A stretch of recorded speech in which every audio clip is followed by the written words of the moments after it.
নারায়ণগঞ্জ মহানগর বিএনপির কৃষক দল নেতার বিরুদ্ধে 10 লক্ষ টাকা চাঁদা দাবির অভিযোগ উঠেছে।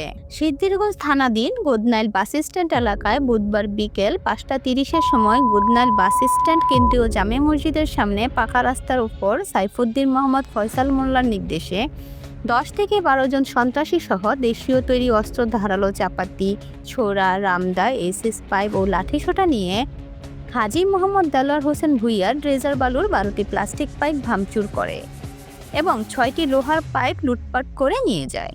এ সময় লোকমুখে খবর পেয়ে হাজী মোহাম্মদ দেলোয়ার হোসেন ভূঁইয়া আশেপাশে স্থানীয় লোকজনদেরকে সঙ্গে নিয়ে ঘটনাস্থলে এসে সাইফুদ্দিন মোহাম্মদ ফয়সাল মোল্লাকে বাধা প্রদান করিলে ফয়সাল মোল্লা ও তার সন্ত্রাসী বাহিনী হাজী মোহাম্মদ দেলোয়ার হোসেন ভূঁইয়াকে অকথ্য ভাষায় গালিগালাজ করে। সাইফুদ্দিন মোহাম্মদ ফয়সাল মোল্লা ও তার সন্ত্রাসী বাহিনী হাজী মোহাম্মদ দেলোয়ার হোসেন ভূঁইয়াকে হুমকি দিলেন। বললেন 10 লক্ষ টাকা চাঁদা না দিলে তার ড্রেজারের ব্যবসা বন্ধ করে দেয়া হবে। জানা যায়, ফ্যাসিস্ট আওয়ামী লীগের সাথে সাবেক কাউন্সিলর সিরাজুল ইসলামের ঘনিষ্ঠ ভাজন হয়ে দীর্ঘ 17 থেকে 18 বছর ব্যবসা চালিয়ে গিয়েছেন। 5ই আগস্ট পট পরিবর্তনের পর রাতারাতি বিএনপির কৃষক দলের মহানগরের সাধারণ সম্পাদকের নেতা বনে গেছেন সাইফুদ্দিন মোহাম্মদ ফয়সাল মোল্লা।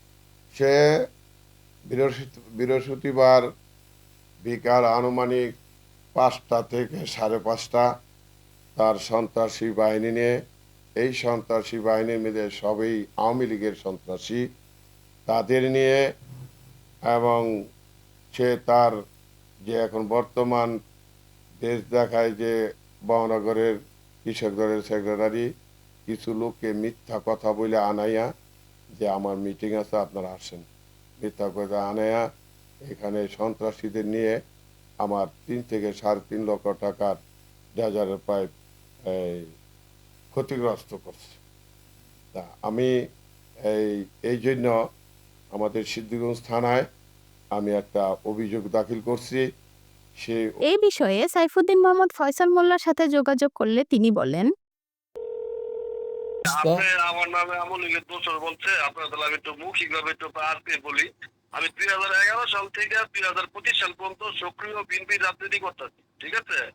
তো সিরাজ মন্ডলের সাথে আমার যে ছবিটা, এটা হচ্ছে আপনার 2011-তে না 12তে যে সিটি কর্পোরেশন নির্বাচন হয়েছিল, ওনার সাথে আমার একটা ওই সময় ছিল। পরবর্তীতে যখন রাজনৈতিক প্রেক্ষাপট, যখন আপনার মানে শেখ হাসিনার আমলে যখন আপনার সক্রিয়ভাবে যখন আপনার হয়, আমাদের উপর অত্যাচার নির্যাতিত হয়, এরপর থেকে আমাদের সাথে তার কোনো সম্পৃক্ত ছিল না। এবং সিরাজ মন্ডলের সাথে আমার সাথে না, বিএনপির একাধিক অনেক নেতাকর্মীর আসা যাওয়া, ছবি ফুটেজ অনেকে ছিল।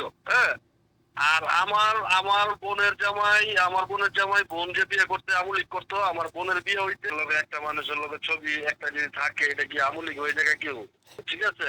আচ্ছা, তারপর আপনার কাছে যদি মনে হয় ওই ছবিতে আমি আমুলিক করছি বা করি, আপনার কাছে যদি মনে হয় আপনি নিউজ করতে পারেন। সিদ্ধিরগঞ্জ থানা অফিসার ইনচার্জ মোহাম্মদ শাহিনুর আলম বলেন, তারাই আসবে, তদন্ত করবে, সমস্যা নেই। আচ্ছা।